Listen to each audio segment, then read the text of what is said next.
This might be a tougher matchup, you know, between these these 3 Assassin's Trophy and 3 Abrupt Decay from Henry Whalen. That's a lot of removal for this matchup. Right, and the nice thing about it is that you can just tag whatever you want. And it sounds silly to say that about things that destroy target permanent, but that's kind of the premium you're paying for having a bunch of 2-drop removal spells over the more traditional 1-drop removal. Austin starting on Terramander. If you missed it earlier, 13 creatures in Austin's list, 4 Delver of Secrets, and then 3 ofs of Terramander, Young Pyromancer, and True Name Nemesis. I know you were wondering, hoping to see maybe light up the stage here. Looks like Austin's though not on that plan. Right, and kind of the draw to not having light up the stage is you just know what all your cards are going to do at each phase of the game. You don't have those clunky multiple light up the stage draws. So rather than having the more powerful draw 2s in your deck, you're just trying to play a more consistent game plan, and you also have the opportunity to lean a bit more into your reactive cards like Daze and Force of Will. A swing in for 1 as Austin starts things off with the Terramander attack. He is a 3 True Name Nemesis deck, and that's important to note because Henry Whalen, once a True Name Nemesis on the board, does not have a way to answer it in his main deck. Whoa, whoa, whoa. Did I miss one? No, that's true. You're right. You're just right. It's like, oh no, there is one. No, they're there to stay. I just wanted to scare you. Look, if you're not inviting me to help convoke the venerated Loxodon in the hall, I'm not doing you any favors either. Look, there's only 5 people can convoke it. You gotta be at the front of the line. No, it's fine. It's fine, Matthias. It's so fine. I always think that Loxodon looked like it might have been a 5/5. It might have already been the second one. No one's feelings are hurt. Henry takes a hit. He fetches here on the second turn.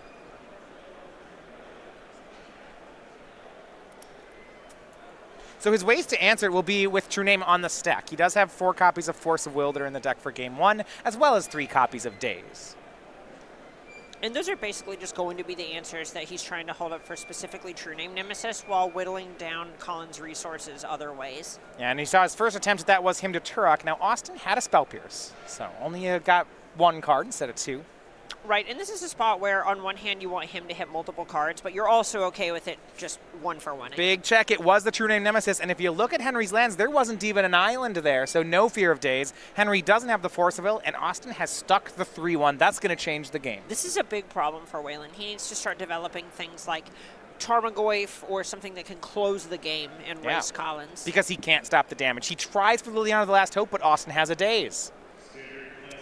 And this is starting to get a little bit out of control in Colin's favor. Well, right, there's no life gain on Henry's side, and there's no removal for True Name.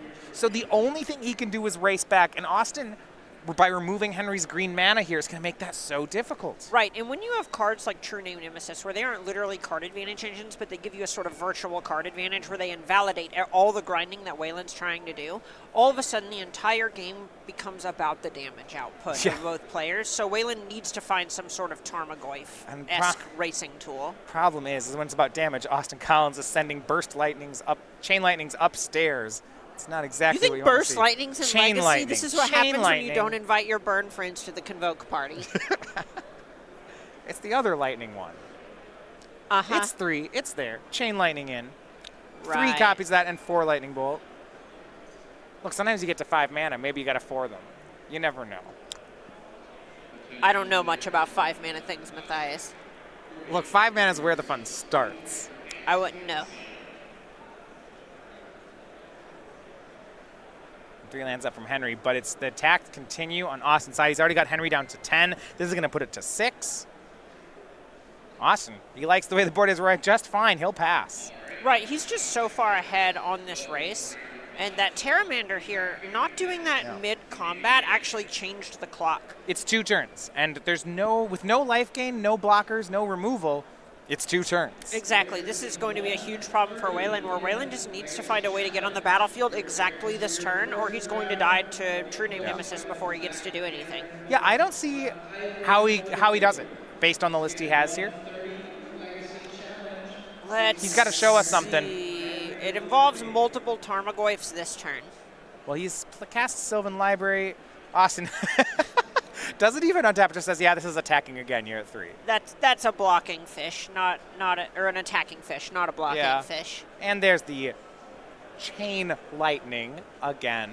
This is progress, Matthias. Austin bursting his way to a game 1 win, you know? There we go, switching it back. I hate you.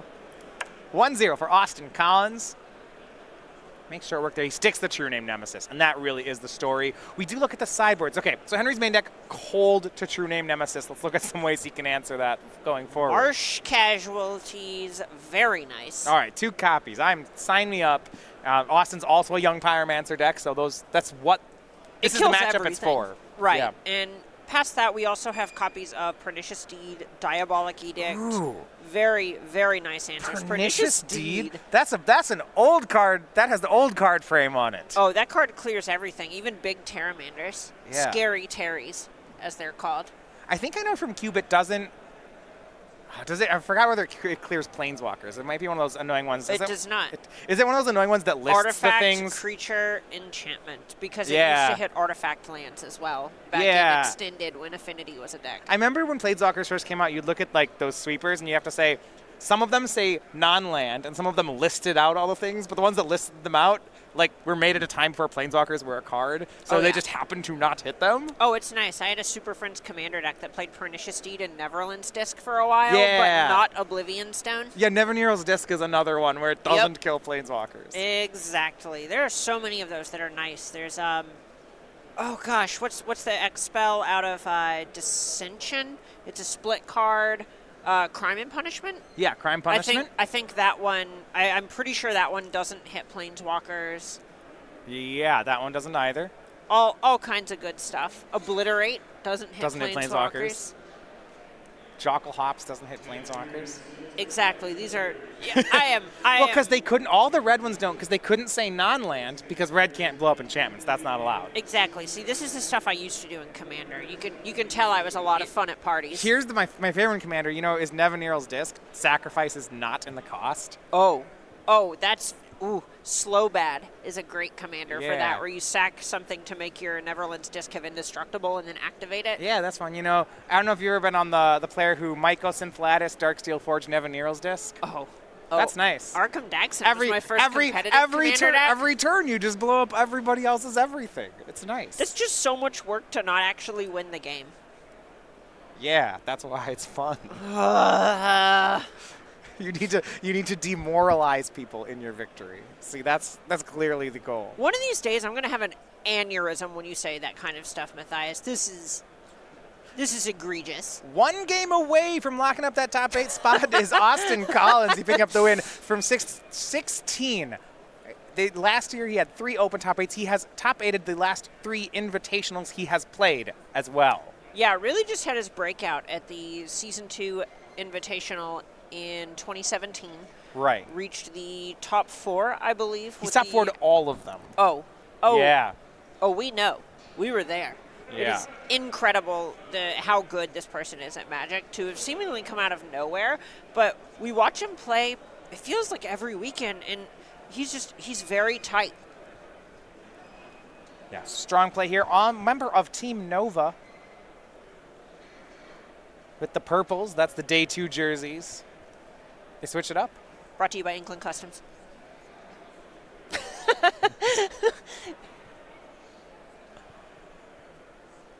Henry on the play here for the second game.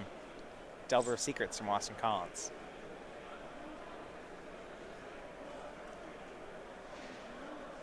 One of the big draws to the Is It Delver deck over the Grixis one is you do have those extra 1-drops between Delver and Terramander. So last game we saw that Terramander come out and it was worth, 4 or 5 points of damage?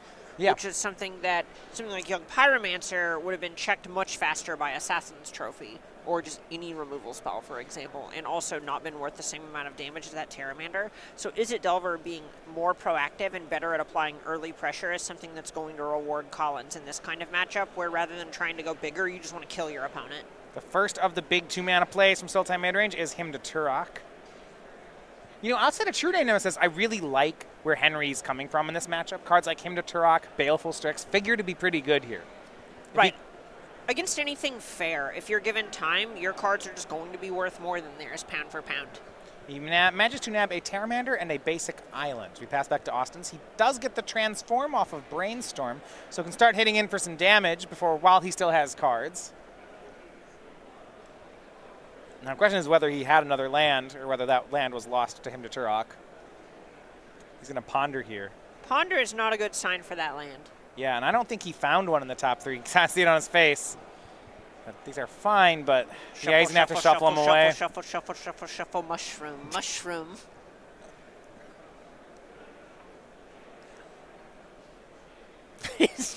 You can see the I hate him to Torok on his face. Whew, does hit a land. It's Wasteland. He's going to waste Henry.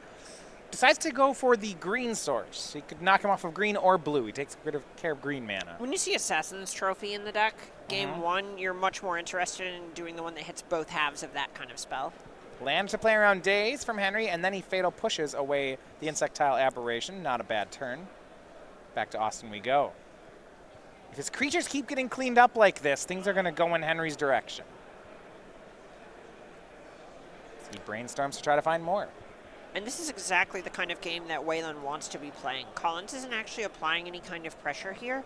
And so if both players are just playing lands and taking draw steps, that's going to end up favoring Whalen. Now, what do you think about this? Austin, in that brainstorm, he found a copy of Blood Moon. It looks like he's boarded them in. Now, it's on top of his deck right now. He's either shuffling it away or he's hiding it from a potential discard spell. Unclear which. At this point, it's likely that he's hiding it from a discard spell. He doesn't have a way to shuffle it away immediately, but it is the kind of card where if you're thinking you're going to go to turn 100, that's something that actually helps you have game there. Yeah, now, bigger problem. After that brainstorm, he did not play a second land. That is true. So maybe he may be locked on the brainstorm right now. We'll see if he has another cantrip to get himself out of this. Right, these are the types of situations where Collins knows this game is going to go on for a while. He didn't see ways for Whalen to apply actual pressure in the first game. So his plan here is to try and set something up where Blood Moon will do kind of what True Name Nemesis did in the first game, where however many cards Whalen has, they don't matter because he can't cast them or they don't have an effect. And that's really his Hail Mary to get back into this game. Baleful Strix from Whalen. Draws him a card as he starts to develop. He's the only player with lands right now, so not too shabby. Goes for a brainstorm. Another one from Austin. Can he get a second land? No. No. Nope. So imagine lands and note how different the cards in Collins' hand are than what you just imagined. Yeah, they are the other thing. They are not lands. Yeah, okay, that's I the get one. it. I can picture it now. You always had a good imagination. Yeah, that's what I like about you. So first I imagined lands, and then I imagined not lands, I and then I imagine went you with the spend second most one. of your day imagining lands, knowing you. Most frequent gather searches are Valakut, lands. Yeah. What Sun Home. are all the lands we can get? These things are nice. Ooh. They can't even be countered. I don't see how you're resisting just Googling Colony Garden right now. I know you're thinking about it. I got a thing I've been working on. I want to Vesuva some Valakuts. That's what I'm working on right now. It's bad. I want to have a deck where it's 8 Valakuts. You got to play Prismatic Omen, and it gets. Oh, that's all you do. You just Can we call it? Nice. I want to make sure I'm not about to say something gross or raunchy in this pun. Adakut. Yeah, that was like a minefield. Yeah, exactly. It's just like this is a lot of random syllables. Are any of these going to make bad words? Himnaturok takes Flusterstorm and Pyroblast, then Henry follows up with Tarmogoyf. This is all going according to plan. Right, and this is actually the way that Whalen gets to close the door before Collins gets back in the game. That Blood Moon's not going to be good enough anymore. Are we keeping on top with Ponder? I think we found a land. Right on time. I think he's debating. What are the odds it's not a land? What if it's a land, but it's not a fetch land? Would you keep it? It's just I think that would be the borderline decision. That's the one where it's tough, where it's like Wasteland. If it's Wasteland, I'm shipping it. Wasteland, you're just like, ah. So he shuffled and drew, and it's not a land. Oh, it's Wasteland. It was Wasteland. There we go. You can't avoid it. Wastes away Underground Sea. It's hard to be that upset over not finding more lands when your deck plays 18 total and you have 3 in your graveyard and 1 on the battlefield.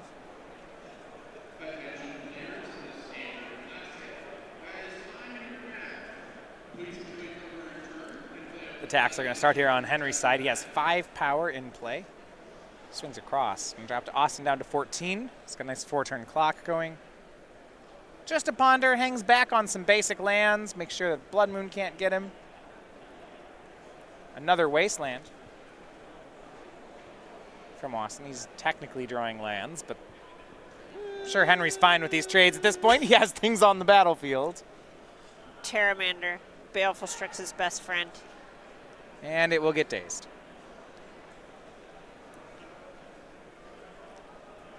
Good sequencing by Austin to waste away the dual land, but doesn't really matter. Swinging again, Austin to 9. Something else he could have tried there was playing the Wasteland and casting the Terramander in order to play around days, and then after Terramander resolves, Wastelanding. What if he dazes the Terramander and, yeah, okay, I see. Then you just pay. And Austin taking a hit, and casts a blocker. That technically allows him to continue playing. It's hard to imagine how Collins gets back in the game from this spot. Well, I think it's right. The line is if Henry has all lands, Abrupt Decay won't do it. If Henry had all lands, he can do Chump Blocker until he gets all the way up to True Name Nemesis. Somehow it doesn't die, then he starts blocking, and then something happens. Right. There's a line. It's not going to happen, and they are tied up at 1-1. A bit of a bad side of variance for Austin. The whole chain event started when he was pondering for a second land, and he had to shuffle off first ponder, drew, and then he found no land. Oh, I think it started way before that.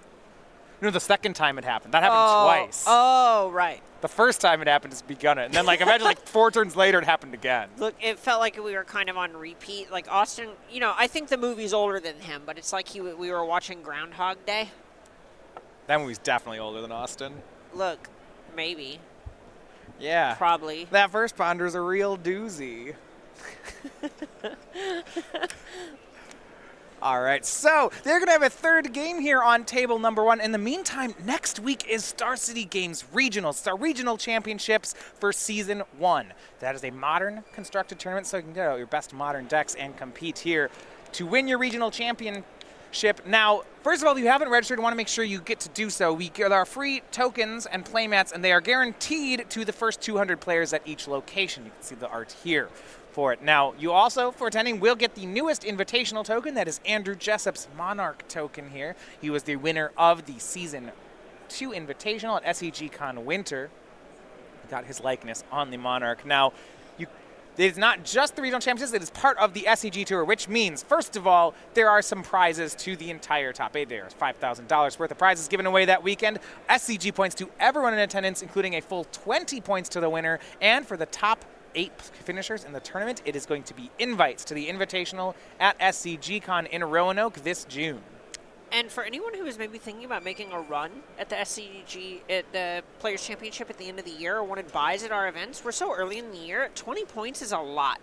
That is a real spike. Yeah, we are at a point right now, the leader is 64 points, Abe Corrigan, going into this event. So 20, that is almost enough. Even if you have 0 right now, it'll get you into about 50th if you win, just from nowhere. It'll put you even, yeah, exactly. 47th is 20 points right now, and that's from nothing. And that's if you've never played anything on the tour yet. Exactly. If you've had maybe 1-2 good finishes, that puts you closer. Even if you haven't, you're in prime position. You win one of those, you day 2 a couple of events, and you're very likely to just start having free wins at the beginning of our open events. Yeah, huge amount of points. And you consider how many points, that it's 25 winning an SCG Tour event, and that we have 12 different regionals and 20 points given away at each of them. This is going to be a big part of the Season 1 leaderboard. Exactly. Things are going to shuffle up a lot, and the first ones are worth so much more than the later ones just because of how those buys end up working and translating throughout the entire year. So make sure you manage to come out. Go.starcitygames.com/regionals. That is next weekend, the regional championships.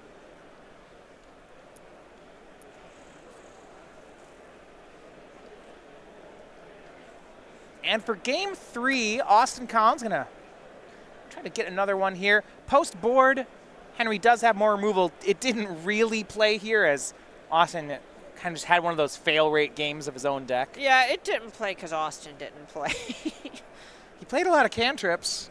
He pondered a lot true. and brainstormed a lot. Yeah, thinking isn't worth that much. Starts on Terramander. He's had this card all 3 games. Remember this one from Guilds of Ravnica. Whoa. Ravnica Allegiance. Ravnica Allegiance. That is I a was going to say Simic Ravnica card. Block. Yeah, but they're not blocks anymore. They're just sets. Ravnica Allegiance. It's from Ravnica.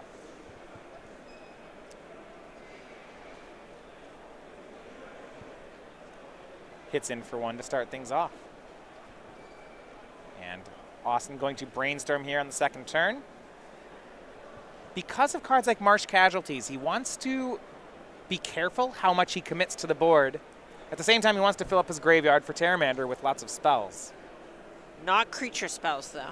Not creature spells. He's surely conscientious of that card existing. When you have something like Young Pyromancer, when you have all these X1s that are going to be able to deal enough damage to win games by themselves, you end up being able to just play games where you only develop one threat at a time and go, all right, how much damage is this worth? With a card like Terramander in your deck, do you think it makes you cantrip more aggressively? A lot of times you'd see a player here just do nothing, say land go, instead of casting the Brainstorm. Yes, absolutely. Just there's almost a point where every card you do is sort of like a lotus petal when trying to adapt this Terramander here. So since you're getting to use that mana sooner and apply pressure sooner as well in your aggressive strategy, you're just very interested in using these spells. You may not wait to get that max value Brainstorm because you just want to get a Brainstorm out. Exactly. What's the old saying? The best brainstorms are the ones you never cast. That's just not the case in this. Yeah. First move by Henry. I believe a Baleful Strix hanging out in his hand. There's a mighty fine card against creatures. Yeah, against... Any of them. Well, not True Name Nemesis, but any of the other ones. Yeah. Well, not Young Pyromancer, but this creature... Like half of them. It's good against half of them. Well, it's... Yeah, it's a little over. Yeah, okay, good. We can agree on that. But it's good here. Well, before he does that, he's going to try to clear the way with him to Turok. That will get the days in Austin's hand. So no discard of 2. It doesn't mean there's no True Name hanging out, though. Austin backed down on mana. Right, and that's kind of the draw to this type of, we'll say, exchange, where even though this Hymn to Turok wasn't worth 2 cards, it was worth a turn of development, which is honestly something that Whalen is going to be fine with, since all he's trying to do is get himself to a later phase of the game than Collins in order to convert his cards into card advantage. Back to Austin we go. Now 2 spells in graveyard thanks to Daze. He's going to slow down the game even more as he wastelands away Henry's Underground Sea, attacks and casts Delver of Secrets. If Marsh Casualties happens, it happens. Yeah.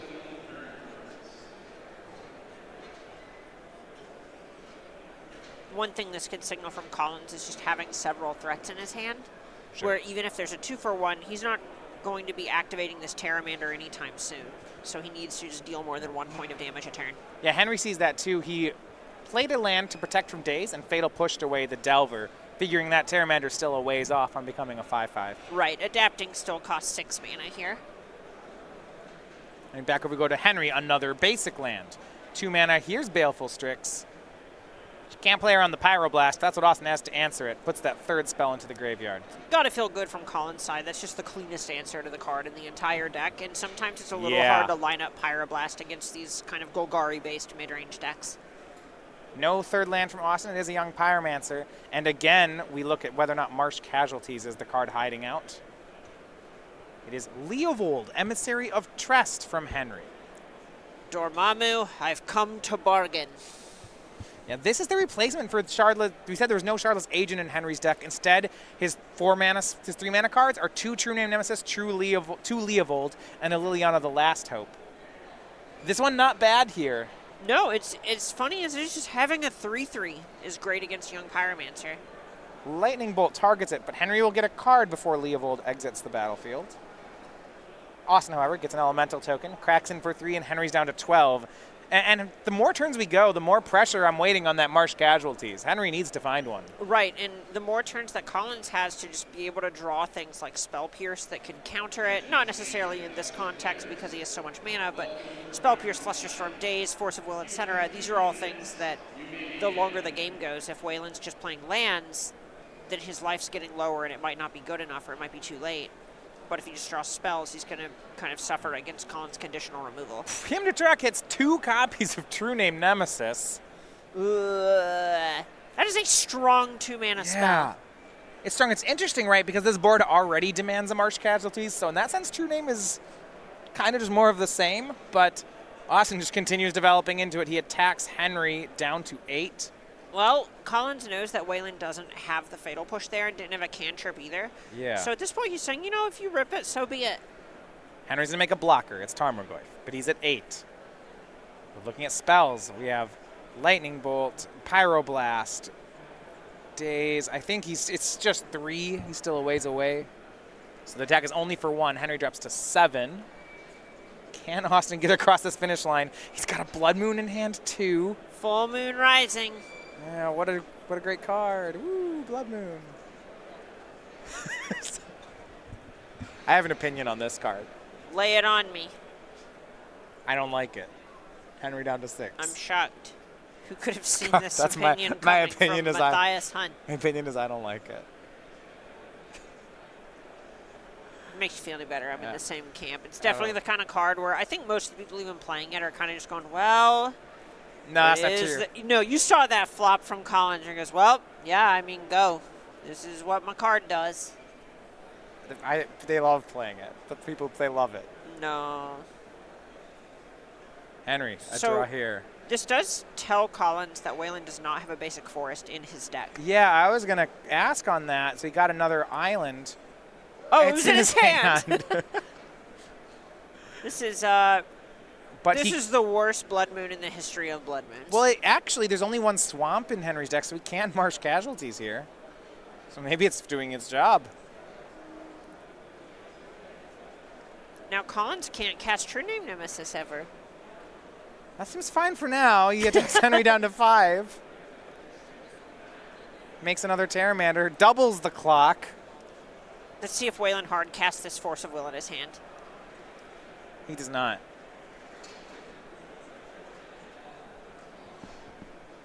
What is he looking for? Yeah, he can't casualties, just the single black.